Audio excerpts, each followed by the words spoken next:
All right, welcome to the Leadership Journal podcast, where we're going to discuss different leadership topics, help with personal growth, and give our insights on what we've learned over the years.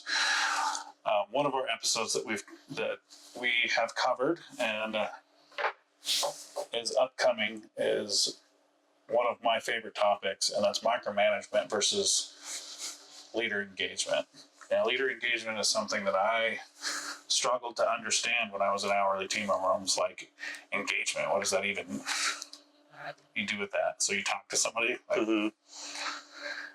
Didn't realize how much influence and impactful it is when your leader takes the time to engage with you, to figure out, to take your input as an hourly person to make a process better, or to just check in with them and say, you seem a little off today. Are you okay? Is there anything I can do to help make your day easier? And it's amazing just being there for somebody for 5 minutes, what that does for them. Well, and when I originally heard the phrase leader engagement, and everyone had told me it's about connecting with your people, it is about having those small conversations. There were a lot of leaders that I had interacted with that were not good at it, and they gave me this idea of what that meant.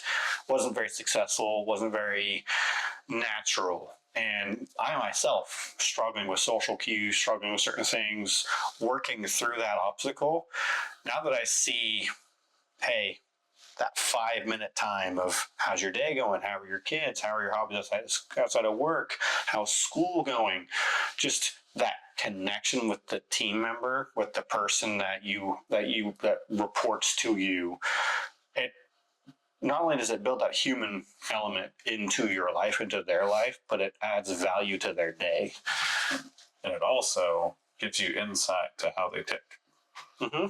And it's not a manipulative thing. I've heard leaders say, we're glorified manipulators, and I don't agree with that. But if I can find out what makes you tick, and I realize that you're a single dad, you have 2 kids at home, you've got all these different stressors, but what makes you feel valued is when somebody takes the time to listen to you. So I'm going to take the time to listen to you.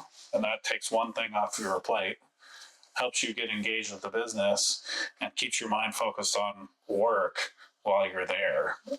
Family is probably the hardest thing to overcome, as if you've got family issues and coming to work. But if you can stay engaged with work, your processes, and building your team, and you keep someone else's mind on that, it's a very powerful thing. Because you in that moment, nothing matters but that person. Yep. And there's a culture where people go to work to get a paycheck.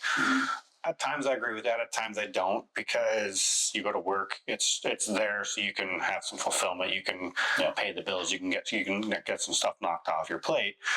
But it could turn into a career. It could be something so much more if you let it be that. And then you get into micromanagement, and I'm not going to dive into that right now. But if that's something that you're interested in, please look for that episode and tune in and get your thoughts. Give us your thoughts on what we have to say about micromanagement, because I do think there is a place for it, and that's a pretty unpopular, pretty unpopular thing to say. But I have learned in very specific situations, it's a necessary tool for a short-term gain. Yeah. Definitely tune in for our conversation about leader engagement versus micromanagement, and then also our conversation about leadership styles and when and where they are applicable and when and where they are not. So look forward to that. All right. See you next time on the Leadership Journal podcast.